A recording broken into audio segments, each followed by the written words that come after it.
Hi guys, welcome back to part 2 of the Thyroid Wellness course. Today I'm going to be focusing on one of the really significant underlying causes of a lot of people's thyroid issues, and that is related to estrogen dominance. So if you're a female, you're probably well aware of the effects that estrogen can have on our body. We do need estrogen, and it is actually for a woman what gives us our curves, it's what gives us our monthly cycle and allows us to have the beauty of being able to carry children. So it's a very, very important hormone that we couldn't live without in our body. Men also have estrogen, but certainly not to the same level that women do. So in our environment these days, we're actually exposed to a lot of extra estrogen. So our body naturally makes estrogen, but there's also lots of estrogen that's coming from our environment. And because of this rise in estrogen, it's believed to have a very significant impact on our thyroid. So let me explain this in a little bit more detail. Now, when a woman has her monthly cycle, there's a range of different hormones that come into play, and it's a little bit of a symphony that's actually going on. They need to be very well balanced so that everything runs nice and smoothly. So one of the hormones is estrogen. It probably plays one of the biggest roles in our cycles, and in the middle of the month it needs to rise quite high so that our body actually registers that it's time to release an egg and ovulate. Towards the end of our cycle, it actually drops quite low, and that allows our body to actually start to have a period. The other hormone that's really vital in this step is progesterone. So progesterone stays at a fairly standard level, or a very normal level, until a couple of days before we ovulate. At this point, it actually comes up very, very quickly, or raises very quickly to meet up with the estrogen. And this is what actually causes our body to release the egg and to be able to be fertile. So that's the time when you are able to actually conceive children, and it's only about a 2 or 3 days time frame that you're actually able to conceive them. So it's a very unique process and a very intricate process that our body has to go through. So what can actually happen, because we have so much estrogen now coming from our external environment, is that it can actually significantly increase the amount of estrogen in our body, not only at the time when we're ovulating, but also throughout the rest of our cycle.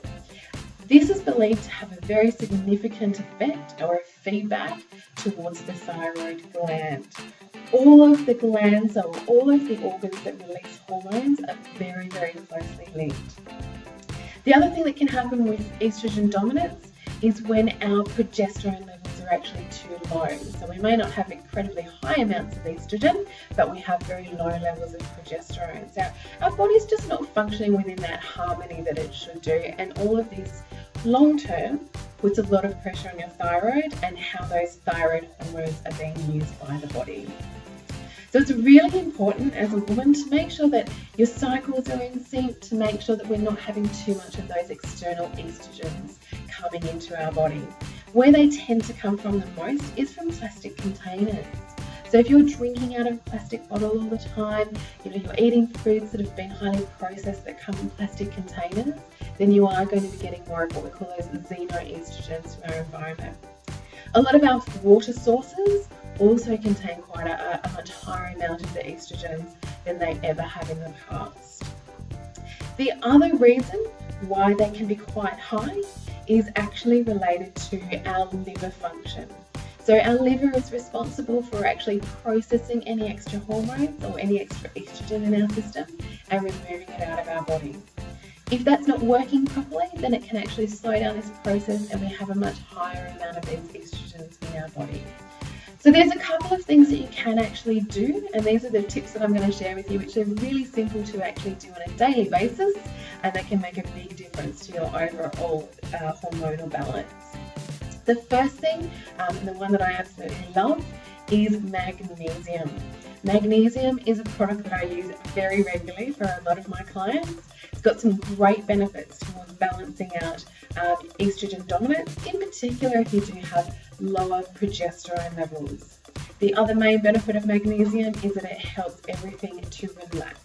So it's known in the naturopathic world as the great relaxer. And many of us these days are just suffering from a great deal of stress. We're trying to do way too much in our lives without sort of that balance that we really do need. So magnesium can really help to bring a balance back. The other tip that I wanted to give you today is to try and remove as much estrogen related food in your diet as possible.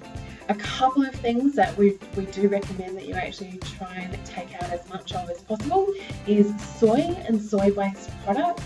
So many of you probably think that these are quite healthy, but they are high in what we call phytoestrogens.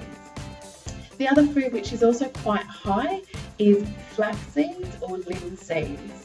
And again, we don't want to have too many of these in our diet because they can actually lead to a higher amount of estrogen in our system.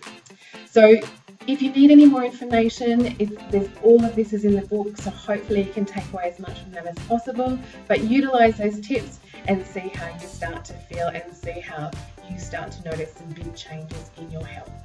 So in the next part of the course, we're going to be talking about adrenal fatigue and the effects that can have on both your thyroid and your health.